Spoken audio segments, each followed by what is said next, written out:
Oke, selamat datang kembali teman-teman. Jadi kita di sini akan membahas soal UTS 2024 yang versi kedua dan nomor 5. Dan di sini kita soal ini terusus pada materi usaha dan energi. Oke, kita baca dulu soalnya. Sebuah balok kecil bermasa 2 kilogram melewati titik A dengan laju 7 meter per second ke arah kanan dan terus bergerak pada permukaan licin tanpa gesekan sehingga mencapai lintasan kasar sepanjang L sebenarnya 12 meter dengan koefisien gesek kinetik senilai 0,7. Jika diketahui tinggi H1 itu sebenarnya 6 meter dan H2 itu sebenarnya 2 meter,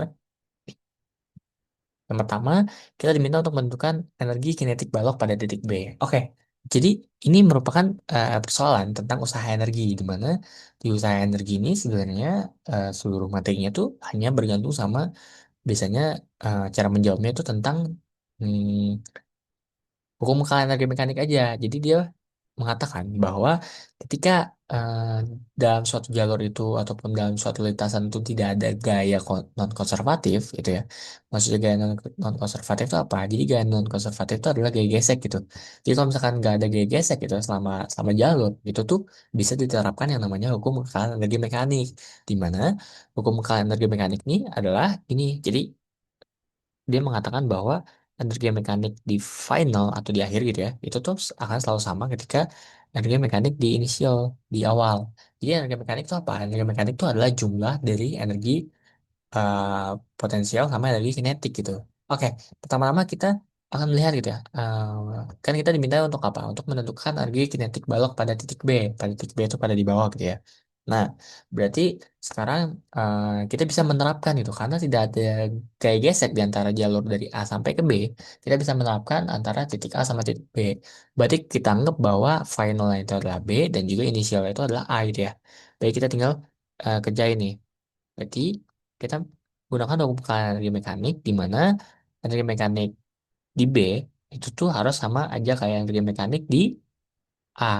Di mana energi mekanik itu terdiri dari dua ya. Pertama itu ada dalam konteks ini terdiri dari dua yaitu yang pertama itu ada energi kinetik, energi kinetik B ditambah sama energi potensial B ya sama dengan energi kinetik di A ditambah sama energi potensial di A. Nah, sekarang kita mau mencari itu apa? Yang kita mau cari adalah energi kinetik balok pada titik B yang nggak di sini. Nah, berarti kita mau mencarinya adalah energi kinetik B ya. Jadi kita buat sendiri dulu. EKB itu sama dengan EKA ditambah EPA dikurangin sama EPB. Nah, sekarang kita lihat sini. Eh, Kita cari satu-satu masing-masing nih dari energi kinetik ataupun energi potensial dari A atau B. Sekarang yang kita tahu deh, pertama dari energi kinetik A. Sekarang kan di titik A itu dia katanya memiliki kecepatan kan, kecepatan 7 meter per second. Nah, otomatis kalau misalkan dia memiliki sebuah kecepatan ya, maka ada yang namanya energi kinetik gitu. Karena energi kinetik itu adalah sebuah energi yang muncul akibat sebuah kecepatan gitu. Jadi kalau misalnya kita tulis ini setengah M V kita tulis ya MVA biar nggak ketukar MVA kuadrat terus sekarang EPA itu apa EPA itu adalah energi potensial di A di titik A potensial itu potensial apa potensial gravitasi gitu gravitasi. Nah, sekarang berapakah nilai dari energi potensial gravitasi di A gitu? Seperti yang kita tahu ya bahwa energi potensial itu bentuknya apa, itu mg h gitu ya mgh eh, MGH. Nah, di sini hanya tuh H apa? H-nya itu adalah H1. Di mana H1 ini berarti ketinggian dari dasar ke titik A gitu. Di sini kita pakai B ini sebagai titik sebuah acuan ataupun titik H sama 0. Jadi kita tahu bahwa si EPB ini benar 0. PBB ini benar nol karena hanya ini hasil B ini kita anggap sebagai nol ataupun acuan gitu ya, kita anggap acuan. Karena sebenarnya kan nilai dari energi potensial itu tidak memiliki nilai pasti gitu. Kita hanya bisa mencari selisihnya. Makanya kita anggap bahwa si titik B ini sebagai acuan gitu, sebagai dasar, sebagai titik nol gitu. Sedangkan si A ini itu berarti kan ya dianggapnya tingginya itu ya tingginya dari titik dasar, di mana titik dasarnya itu yang ini kan, si B ini gitu, titik dasar ini sampai ke atas gitu. Jadi kita dapat informasi bahwa si energi potensial B ini benar nol karena dia berada di dasar. Jadi hanya tersisa ini aja. Nah, berarti kan kita udah tahu ya bahwa si VA-nya ini ataupun kecepatan di titik A ini diketahui. Terus ketinggian di A ini juga diketahui kan. Maka kita tinggal substitusiin aja deh. Kan jadi kita tulis aja ini setengah. M-nya berapa? 2 ya kalau nggak salah. Ya 2. Terus kecepatannya itu adalah 7 ya. Supaya 7. Berarti 7 kuadrat ya. Terus ditambah sama M-nya 2 kali 10 dikali sama 6 ya. Hanya 6 ya. Berarti di sini kita akan dapat di sini ini 49 ditambah sama 120 ya. Maka hasilnya ini adalah 169 Joule. Nah, jadi energi kinetik yang dimiliki oleh B itu adalah 169 Joule. Karena dia merupakan energi ya, maka satuannya Joule gitu. Oke, nah itu untuk yang bagian A. Sekarang untuk yang C. Yang C itu diminta apa? Yang C itu diminta adalah tentukan laju balok pada titik C. Jadi berapakah nilai kecepatan yang punya yang dimiliki oleh balok gitu ya, pada saat di titik C gitu. Nah, sekarang ini nih untuk mendapatkan nilai kecepatan gitu ya, pasti kan berhubungan sama energi kinetik gitu ya. Jadi kita bisa menerapkan juga yang namanya hukum kekalahan energi mekanik pada eh, soal yang B ini. Jadi EM final gitu ya, EM final ini bisa dipakai sama dengan EM initial juga. Kenapa bisa dipakai? Karena nggak ada yang namanya gaya gesek ataupun gaya non konservatif di sini gitu. Jadi bisa dipakai hukum kekalahan energi mekaniknya. Nah, sekarang kita tinggal pemilihan aja nih, mana yang final, mana yang initial. Kita kalau yang final kita kan pasti tahu ya finalnya itu adalah yang C ya. Tapi inisialnya kita mau pakai yang mana nih? Mau pakai yang B atau mau pakai yang A? Nah, sebenarnya dua-duanya bisa. Kita bisa pakai yang mana aja karena sebenarnya sama gitu ya. Ini kan jalurnya sama-sama tidak memiliki gaya non konservatif. Jadi dia bisa berlaku gitu hukum energi mekanik. Mau dia langsung dari A ke C gitu tuh bisa, nggak perlu dari A ke B dulu terus baru B ke C dulu gitu. Nah, kan tapi untuk memudahkan perhitungan gitu ya kita memakai dari titik B ke titik C aja. Oke, dan berarti kita tahu ya bahwa finalnya ini adalah C, terus inisialnya ini adalah eh, B gitu ya. Nah, berarti kita jabarkan lagi nih dari energi mekanik ada yang namanya energi kinetik sama energi potensial ya. Potensial C. Energi mekanik juga sama, energi mekanik yang B juga sama, yaitu ada energi kinetik.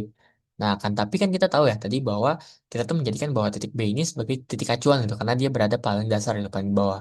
Maka ya dia tidak memiliki energi potensial dong, karena hanya sama dengan nol gitu, bisa kita katakan hanya sama dengan nol gitu. Oke, nah sekarang kan kita mau mencarinya itu adalah apa? Itu adalah laju balok pada titik C, berarti kecepatan C. Berarti kita pertama-tama kita harus mencari tahu dulu nih nilai dari energi kinetiknya berapa. Energi kinetik di C. Berarti kita mau mencari nilai EK C. Sama dengan EK di B dikurangin sama FP di C. Nah, sekarang EK di B, energi kinetik B kan tadi kita udah dapet ya. Nilainya adalah 169 Joule, ya nggak? 169. Berarti kita 160 nih, 169. Tapi energi potensial di C-nya berapa? Nah, energi potensial di C apa? Energi potensial di C kan berarti adalah MGH kan. MGH di mana MGH-nya nih berarti MGH 2 kan di sini. Sini MGH 2 nih dikasih tahu informasinya adalah 2 2 meter gitu. Nah, berarti kita tinggal masukin aja deh. 169 dikurangin sama masanya kan 2 ya, dikali 10 dikali 2 tingginya. Berarti hasilnya adalah 100 kan 40 berarti 129. Nah, berarti energi kinetik di C-nya itu adalah 129 Joule. Akan tetapi ini kan belum selesai. Ini belum menjawab soal yang diminta gitu. Yang dimintanya itu adalah kecepatan balok di titik C. Nah, kita kan tahu ya bahwa energi kinetik itu apa definisinya? Adalah setengah mv kuadrat kan. Berarti kalau misalkan mau mencari V-nya itu adalah V-nya sebenarnya akar 2 EK per M. Itu. Sekarang kita masukin aja deh. Kan tadi EK-nya udah tahu ya. EK-nya 129 ya. Berarti V di C-nya ini sama dengan akar 2 kali 129 ya. Per M-nya. M-nya berapa? M-nya 2. Ini kalau misalkan kita selesainya ini 129. Ini bisa fisika bisa pakai kalkulator ya. Jadi kalau misalkan kita selesai pakai kalkulator gitu ya, kita akan dapat kecepatannya itu adalah 11, 36 meter per second. Nah, ini adalah jawaban untuk yang bagian B. Gampang ya. Untuk yang usaha energi itu benar-benar gampang gitu. Jadi kita cuma melihat gitu, apakah ada gaya gesek atau enggak gitu.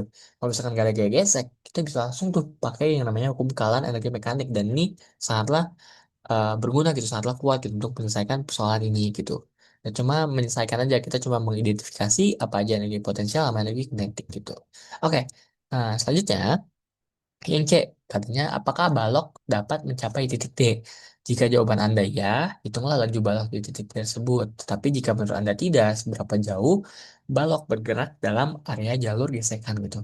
Nah, jadi sebenarnya ini kita tuh diminta adalah ngecek gitu, apakah emang jarak maksimumnya tuh bisa mencapai titik D atau enggak gitu. Nah, kalau misalnya kayak gini, kita kan tahu bahwa di sini tuh ada yang namanya gaya gesek gitu ataupun gaya non konservatif, maka tidak berlaku lah yang namanya hukum energi mekanik di sini tuh nggak berlaku. Nah makanya karena dia nggak berlaku, muncul nih ada yang namanya adalah teorema teorema usaha energi. Nah jadi energi dan usaha tuh ada hubungannya gitu, di mana teorema usaha energi itu mengatakan bahwa selisih energi kinetik gitu ya, energi kinetik energi kinetik yang menghilang itu tuh akan setara sama gaya gesek gitu, usaha dari gaya gesek gitu, W gesek gitu. Nah, berarti kalau ada kayak gini gitu ya, kita tinggal eh apa ya? Kita tinggal klasifikasikan aja. Pertama untuk gaya gesek gitu, untuk usaha dari gaya gesek gitu. Kita kan tahu definisi usaha apa? Definisi usaha itu adalah eh, gaya ya, sebenarnya gaya dikali perpindahan ya nggak? F dikali sama perpindahan gitu ya. Nah, tapi karena gaya gesek itu selalu berlawanan gitu ya, arahnya selalu melawan arah gerak gitu, maka nilainya selalu negatif. Berarti ini menjadi min F kali sama D. Di mana D ini itu merupakan jarak maksimum gitu ya. Jarak yang dapat ditempuh maksimum maksimum itu berapa. Jadi kita mau mencari nilai D-nya ini berapa untuk mengetahui gitu apakah memang si balok ini dapat mencapai titik akhir si D ini, D besar ini atau tidak gitu. Nah, akan tetapi biasanya untuk soal seperti ini memang baloknya itu selalu berhenti di tengah-tengah sini gitu, di tengah-tengah sini. Nah, makanya sini kita pakai energi kinetik. Ini kan selisih energi kinetik ya. Nah, ini selisih energi kinetik nih maksudnya apa? Berarti kan sama aja kayak energi kinetik final ya dikurangi energi kinetik inisial. Nah, ini untuk pemilihan final sama inisialnya. Untuk yang finalnya itu jelas dong. Untuk yang finalnya itu adalah ketika dia berhenti. Nah, otomatis ketika dia berhenti itu tuh adalah ketika dia memiliki kecepatan nol. Berarti kalau misalkan dia berhenti dia nggak punya energi kinetik dong. Berarti otomatis energi kinetik finalnya itu akan selalu nol karena kita mau mencari tahu ketika dia posisinya diam gitu. Karena kalau udah nol itu tuh udah pasti diam gitu. Nah, sekarang kita adalah energi kinetik inisialnya. Kita cari apa nih yang cocok. Nah, sebenarnya bebas. Kita pilihnya bebas. Mau kita pilih dari yang A, yang B, yang C itu bebas. Tapi kita pakainya yang C aja. Jadi kita langsung pakai yang C. Kalau misalnya kita pakai yang C ya ini kan EKC berarti ya. EKC ini sama dengan min F dikali sama D-nya gitu. Nah, di mana sebenarnya F ini itu kan gaya gesek ya. Gaya gesek kinetik kan. FK kan. Bisa kita jabarin kan menjadi apa? Mu dikali sama N gitu ya, dikali sama N dikali sama D. Ini akan tersisa EKC doang. Sekarang kan EKC kan tadi kita udah tahu ya energi kinetik di titik C ini kita udah dapet ya bahwa nilainya 129. Jadi kita tinggal masukin aja bahwa ini jadi min 129. Kan tapi kan di sini ada min ya, maka minnya bisa dicoret. Bisa dicoret nih ya. Minnya bisa dicoret ya. Ini akan tersisa 129 sama dengan mu n d, di mana kita kan mau mencari d-nya ya, tapi kan di sini ada n itu apa? N itu adalah gaya normal. Nah, kalau misalnya kita lihat ya, gaya normal ini bisa dicari menggunakan kalau kita ninjau baloknya dalam sumbunya gitu.